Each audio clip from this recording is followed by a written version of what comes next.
There's a brand new social media app that nobody seems to be talking about yet, and I spent all day yesterday trying to figure out what it is and whether it is worth trying out. And I do think artists should at least be paying attention to it. So the app is called Gist, and it's been around, I think, since May, but it's been in kind of the early stages of rolling out. And just last week, I think it went into open beta mode where anybody can download and use it.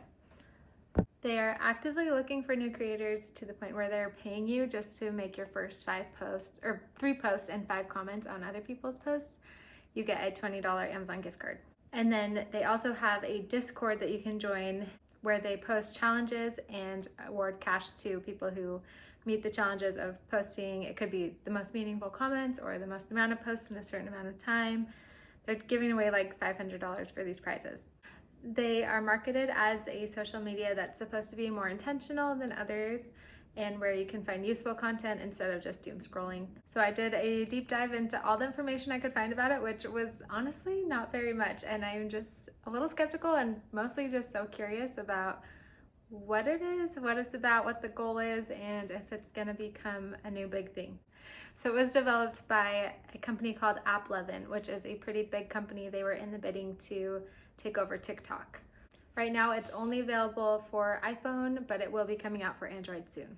And it's kind of like a mix of Pinterest and TikTok and Instagram, Lemonade, all combined. The biggest difference is that the feed is a bunch of, they call them cards. So you see 2 rows with different, it's similar to Pinterest where you can see a lot of posts all at once instead of just one thing taking up your feed. So then you can choose what you want to interact with and which ones you want to open. And there are 4 types of posts. You can do a picture or carousel, a video, ask a question or have a discussion topic, or you can even have an article. I'm trying to figure out the best way for artists to use it. It's different than Instagram where you can kind of make a portfolio of your work.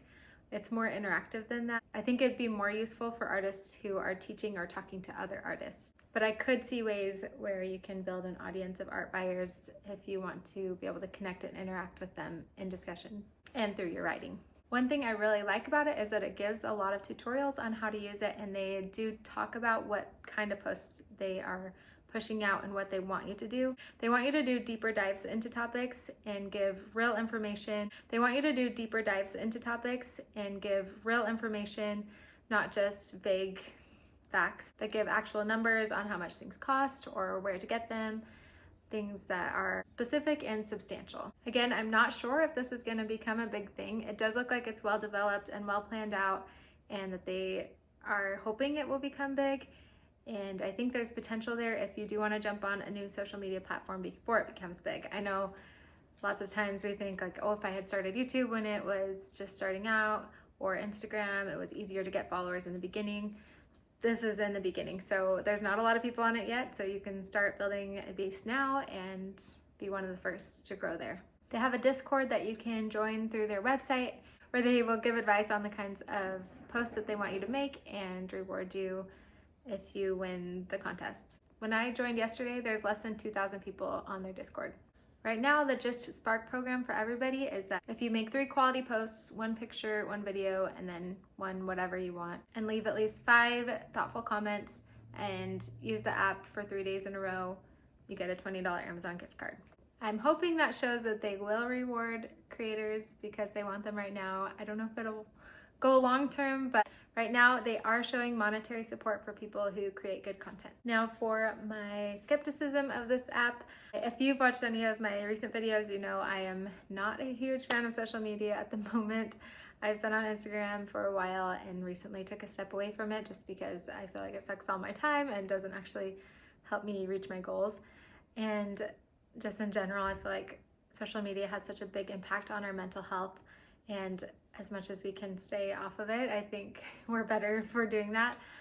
But I am so curious about this because they want it to be a place that's more intentional. And the reason I downloaded this app was because I saw that it's supposed to be a place that is different than that, where you can actually get useful information instead of getting sucked into things that don't matter. But when I actually got on it, I don't see it becoming that much different because people can still post whatever they want. It seems like a lot of stuff is reused from Instagram or TikTok or other social media.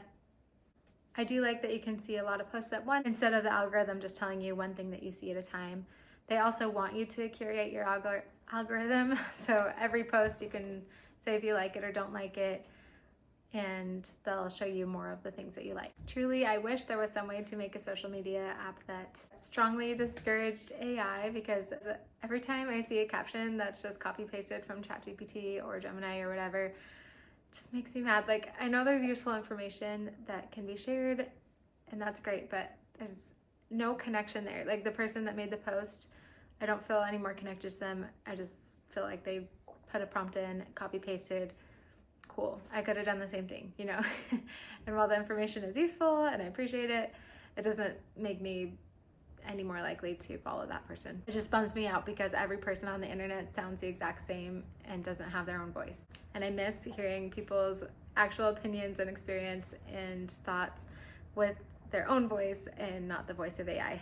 Even when the grammar and punctuation is so bad, I actually really miss it. So if you're an artist, should you join Gist? I think you should give it a try if you're into social media and you like posting. I think it's definitely worth trying because it's in the early stage, and obviously no guarantees that it lasts or that you will become successful there, but I think it definitely has potential. I like that there are different ways to post and that it is trying to encourage meaningful posts and information and supporting creators. I'm gonna experiment with it for probably the next month or so and let you know how it goes. But if you've already joined Gist, let me know your thoughts. I'm still trying to figure it all out. If you are gonna join, you can use my link down below. They are giving incentives if people use your referral link. You can do the same thing I'm doing. I have no desire to start posting every day on another platform. I'm trying to get away from those and just focus on YouTube. But I think you should try it if you want to. Join the Discord, claim your username because there's not that many are taken yet, and it'll put you in a good position to start to grow. Good luck to you. Let me know what you think and what you like and don't like about Gist.